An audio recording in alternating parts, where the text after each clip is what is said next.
Hola a todos, gracias por acompañarnos en este video. Hoy vamos a analizar una historia que estremeció las redes, un supuesto funeral, una confesión y un miedo que nadie esperaba escuchar.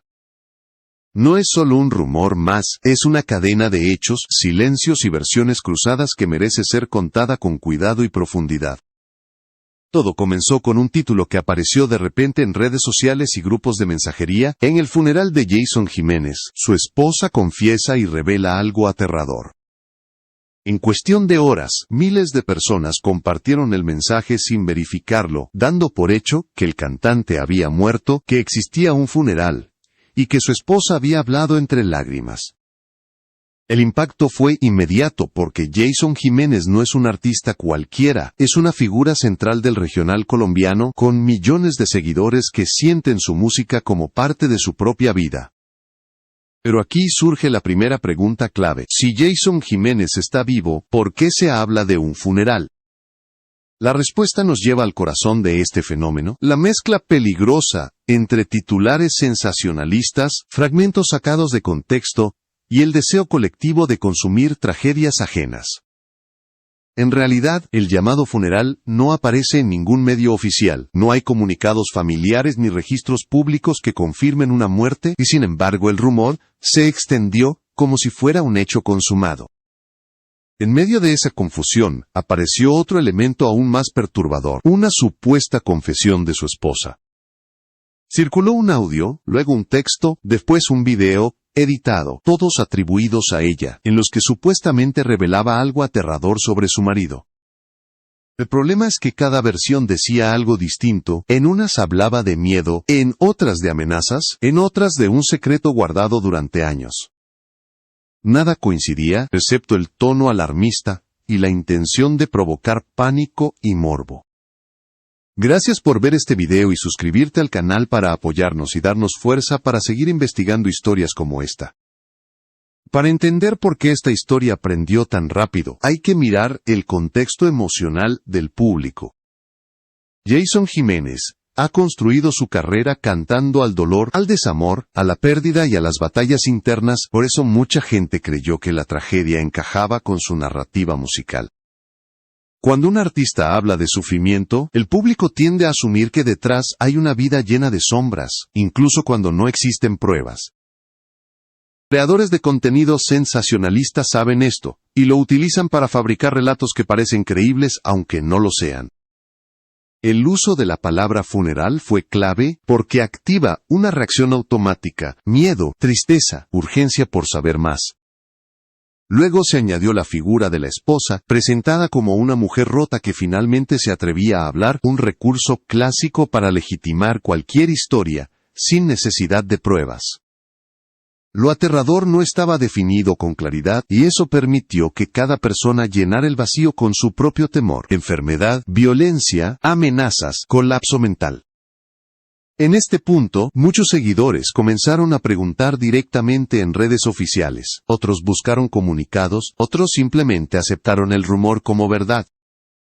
El silencio inicial, normal, en cualquier situación cotidiana, fue interpretado como confirmación, cuando en realidad, era solo la ausencia de una respuesta inmediata. Así se construyó una narrativa falsa que parecía real solo porque se repetía una y otra vez. Este primer capítulo no trata de un funeral real, sino del nacimiento de una mentira poderosa. Una mentira que se alimenta del miedo, del amor del público y de la velocidad con la que hoy se consume la información.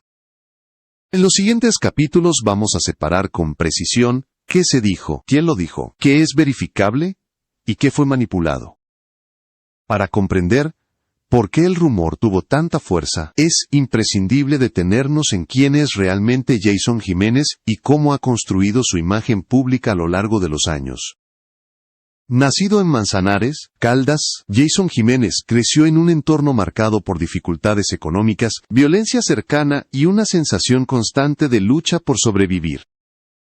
Desde muy joven, entendió que la música no era solo una pasión, sino una vía de escape, y una forma de transformar el dolor en algo que otros pudieran sentir como propio. Su carrera no fue inmediata ni fácil. Durante años cantó en pequeños eventos, bares y reuniones privadas, muchas veces sin garantías de pago, y con la presión constante de no saber si al día siguiente tendría una oportunidad más. Ese camino irregular forjó una personalidad perseverante, pero también alimentó una narrativa de sacrificio, que más tarde se convertiría en uno de los pilares de su conexión con el público. Cuando finalmente alcanzó el reconocimiento masivo, lo hizo con canciones que hablaban sin filtros del sufrimiento, la traición, la soledad y el peso emocional de la vida. Para muchos seguidores, Jason no cantaba historias ajenas, cantaba lo que ellos mismos sentían y no sabían cómo expresar. Ese vínculo emocional tan fuerte es precisamente lo que explica por qué cualquier noticia negativa relacionada con él provoca una reacción tan intensa. Con el éxito llegaron también nuevas presiones. La exposición constante, los compromisos, las giras y la expectativa de mantenerse relevante generan un desgaste que no siempre se ve desde afuera. En varias entrevistas, Jason ha reconocido haber atravesado momentos de agotamiento físico y mental, algo común en artistas que pasan de la precariedad al éxito en muy poco tiempo. Sin embargo, admitir cansancio o estrés nunca equivale a estar al borde de una tragedia, aunque muchos titulares intenten presentarlo así. Otro elemento clave es la forma en que el público interpreta sus letras. Al hablar de muerte simbólica, de despedidas emocionales o de tocar fondo, algunas personas tienden a confundir metáfora con realidad. Esto crea un terreno fértil para que cualquier frase sacada de contexto se transforme en una supuesta señal de alarma. Los creadores de rumores se aprovechan de esa confusión para construir relatos extremos que parecen coherentes solo porque encajan con la estética de su música. En este punto es importante aclarar algo fundamental. No existe ningún comunicado oficial que confirme una situación de fallecimiento, funeral o despedida real, relacionada con Jason Jiménez. Su actividad pública, su presencia profesional y las fuentes verificables contradicen por completo esa versión. Lo que sí existe es una historia personal compleja, como la de muchos artistas, que ha sido exagerada y distorsionada para generar impacto. La figura del artista sufrido vende, genera clics y provoca reacciones emocionales intensas. Por eso, cuando se mezcla su pasado difícil con un rumor bien construido, el resultado es una historia que muchos creen sin cuestionar. Aquí no estamos ante una tragedia confirmada, sino ante el uso irresponsable de una biografía real para fabricar miedo. En la siguiente parte vamos a entrar en un terreno aún más delicado, la vida personal de Jason Jiménez y el papel de su esposa dentro de esta narrativa. Analizaremos qué se sabe realmente, qué se ha dicho sin pruebas y cómo su imagen fue utilizada para dar credibilidad a una historia falsa. Para que el rumor pareciera creíble, necesitaba un rostro humano que lo legitimara, y ese rostro fue el de la esposa de Jason Jiménez. En las historias falsas que circularon, ella fue presentada como una mujer devastada, que finalmente rompía el silencio durante un supuesto funeral. La imagen es poderosa, porque conecta con una idea muy arraigada: si la esposa habla, entonces debe ser verdad. Sin embargo, al revisar con cuidado la información disponible, aparece la primera gran contradicción. No existe ninguna declaración pública oficial de ella confirmando un fallecimiento, un funeral o una confesión relacionada con algo aterrador. Lo que sí existe es una serie de contenidos manipulados, frases recortadas, textos sin fuente y audios imposibles de verificar que fueron atribuidos a su nombre sin autorización. En varios casos, se tomaron entrevistas antiguas o fragmentos de publicaciones personales completamente ajenas al contexto del rumor. Frases que hablaban de preocupación normal, de momentos difíciles o de apoyo emocional fueron transformadas en supuestas confesiones de miedo. La edición eliminó fechas, situaciones concretas, y cualquier referencia que permitiera entender el sentido real de sus palabras. Aquí se construyó uno de los engaños más graves de esta historia. Se hizo creer que ella estaba revelando un secreto oscuro, cuando en realidad nunca habló de nada semejante. El término algo aterrador se utilizó como un contenedor vacío, lo suficientemente ambiguo para que cada lector imaginara lo peor. En ausencia de hechos claros, el miedo se convirtió en el principal motor de difusión. También hay que entender la posición en la que se encuentra una pareja de un artista famoso. Su vida privada queda constantemente expuesta, incluso cuando intenta mantenerse al margen del espectáculo. Cualquier silencio es interpretado como confirmación, cualquier palabra como prueba, y cualquier emoción como señal de tragedia. Esta presión hace que muchas veces opten por no responder de inmediato a rumores absurdos, lo que paradójicamente los hace crecer aún más. Otro detalle importante es que ninguna fuente cercana, familiar o profesional, respaldó la versión de la confesión. No hubo comunicados, no hubo entrevistas verificadas, no hubo registros públicos que sostuvieran la historia. Todo se apoyó exclusivamente en contenidos virales, sin autor identificado, una característica clásica de la desinformación. El uso de la figura de la esposa no fue casual, sirvió para darle una carga emocional extrema a una historia que, sin ella, habría resultado poco creíble. Al convertirla en una supuesta testigo del horror, el relato adquirió una falsa profundidad dramática. Pero al retirar el velo del sensacionalismo, lo único que queda es una manipulación clara de su imagen y de su vida privada. En la próxima parte vamos a enfrentar la pregunta central: ¿qué es exactamente eso que se calificó como aterrador y por qué nunca fue definido con claridad? Ahí es donde el rumor muestra su verdadera naturaleza.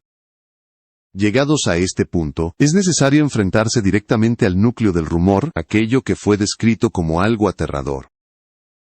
Curiosamente, ese elemento central nunca fue explicado con precisión, y eso no es un accidente, es una estrategia. Cuando una historia no define su amenaza, permite que el miedo se expanda sin límites y se adapte a las obsesiones de cada persona. En algunas versiones se insinuaba una enfermedad grave que Jason Jiménez habría ocultado durante años. En otras, se hablaba de amenazas externas, de presiones oscuras vinculadas al mundo del espectáculo o incluso de enemigos silenciosos. Bien aparecieron interpretaciones que apuntaban a un colapso mental, una doble vida, o un secreto familiar imposible de sostener. Cada versión era distinta, pero todas compartían la misma ausencia de pruebas. Lo verdaderamente aterrador no era el contenido, sino el mecanismo. Se tomaron elementos reales, el cansancio del artista, su pasado difícil, su música cargada de dolor, y se exageraron hasta convertirlos en presagios de una tragedia inexistente. El rumor funcionó porque no afirmaba nada concreto, solo sugería, y la sugerencia suele ser más poderosa que una mentira explícita. Desde el punto de vista informativo, ningún dato verificable respalda la existencia de un secreto oscuro revelado por su esposa. No hay diagnósticos médicos públicos, no hay denuncias, no hay procesos legales, no hay comunicados oficiales. Todo lo que circuló pertenece al terreno de la especulación y la manipulación emocional. Este tipo de historias se construyen con una lógica muy clara. Primero se lanza un título impactante. Luego se añade una figura emocionalmente cercana al protagonista para reforzar la credibilidad. Finalmente se deja un vacío narrativo que el público completa con sus propios miedos. El resultado es una historia viral que parece profunda, pero que en realidad no dice nada concreto. Mientras el rumor crecía, Jason Jiménez continuaba con su vida profesional sin señales de una tragedia oculta. La diferencia entre la realidad y la narrativa viral se volvió evidente para quienes decidieron verificar la información. Sin embargo, una gran parte del público nunca llegó a ese punto porque el impacto emocional fue suficiente para dar la historia por cierta. Aquí aparece una pregunta incómoda: ¿por qué tantas personas prefieren creer en una versión extrema antes que en una explicación sencilla? La respuesta tiene que ver con la forma en que consumimos información hoy, rápida, racional y sin pausas para contrastar datos. En la última parte vamos a cerrar este análisis. Veremos qué ocurrió después, cómo reaccionó el entorno del artista, y qué lecciones deja esta historia sobre el poder destructivo de los rumores. Después de que el rumor alcanzó su punto máximo, ocurrió algo previsible pero revelador. El interés comenzó a desaparecer tan rápido como había surgido. Las mismas cuentas que impulsaron la historia dejaron de mencionarla, sin correcciones, sin disculpas y sin asumir responsabilidad alguna. Cuando una mentira cumple su función de generar impacto y tráfico, suele ser abandonada sin consecuencias para quienes la difundieron. En el entorno cercano de Jason Jiménez, la reacción fue de cautela. No hubo comunicados dramáticos ni intentos de alimentar la polémica. Ese silencio no fue una confirmación, fue una forma de no legitimar una historia fabricada. Responder a cada rumor solo prolonga su vida, y en este caso la estrategia fue dejar que la verdad, más estable y menos ruidosa, se impusiera por sí sola. Para muchos seguidores, el episodio dejó una sensación amarga. No por una tragedia real, sino por darse cuenta de lo fácil que es ser manipulado. El miedo, cuando se presenta envuelto en palabras como funeral, confesión y aterrador, anula la capacidad crítica incluso de quienes creen estar bien informados. Esta historia no habla de la muerte de un artista, habla de la fragilidad de la verdad en la era digital. Habla de cómo una vida real puede ser utilizada como materia prima para construir narrativas falsas, sin medir el daño personal que provocan. También expone el costo emocional que pagan las familias de figuras públicas cuando su intimidad se convierte en espectáculo. Lo más inquietante no fue el rumor en sí, sino la velocidad con la que se aceptó como cierto. Eso demuestra que el problema no es solo quién inventa la mentira, sino quién la consume, sin cuestionarla. Mientras exista una audiencia dispuesta a creer titulares extremos sin verificar, estas historias seguirán repitiéndose. Al final, no hubo funeral, no hubo confesión, y no hubo revelación aterradora. Lo que sí hubo fue una lección clara sobre el poder de la desinformación y la necesidad de mirar más allá del impacto inicial. Porque en un mundo saturado de ruido, la verdad rara vez grita, simplemente permanece. Antes de cerrar definitivamente esta historia, hay una reflexión más profunda que no se puede ignorar. El caso del supuesto funeral de Jason Jiménez no es un error aislado, es un síntoma de algo mucho más grande que está ocurriendo en el ecosistema digital. Hoy, la verdad compite en desventaja frente al impacto emocional y, casi siempre pierde en los primeros segundos. Las plataformas premian lo extremo, no lo correcto. Un título sobrio no genera clics, pero una frase cargada de miedo, sí. Por eso se repite el mismo patrón una y otra vez, se exagera, se distorsiona y se juega con la reputación de personas reales sin medir consecuencias. Cuando la mentira se descubre, el daño ya está hecho y nadie responde por él. Para un artista como Jason Jiménez, este tipo de rumores no solo afectan su imagen pública. Afectan a su familia, a su equipo de trabajo y a millones de seguidores que viven una angustia innecesaria. También afectan su relación con el público porque obligan a desmentir o a guardar silencio frente a historias que nunca debieron existir. Este episodio deja una pregunta incómoda para todos. ¿Estamos consumiendo información o estamos consumiendo emociones? Si lo único que buscamos es impacto, miedo o drama, entonces nos convertimos en parte del problema que decimos criticar. La próxima vez que aparezca una noticia impactante, conviene detenerse un momento. Preguntarse quién la publica, qué fuente cita, y a quién beneficia su difusión. La verificación no quita emoción, pero sí evita injusticias. Este video no se hizo para defender ni atacar a nadie. Se hizo para mostrar cómo nace una mentira, cómo se propaga y cómo puede destruir sin necesidad de ser cierta. Porque hoy fue Jason Jiménez, mañana puede ser cualquier otra persona. Aquí cerramos esta historia. Si este análisis te hizo reflexionar, entonces el objetivo está cumplido.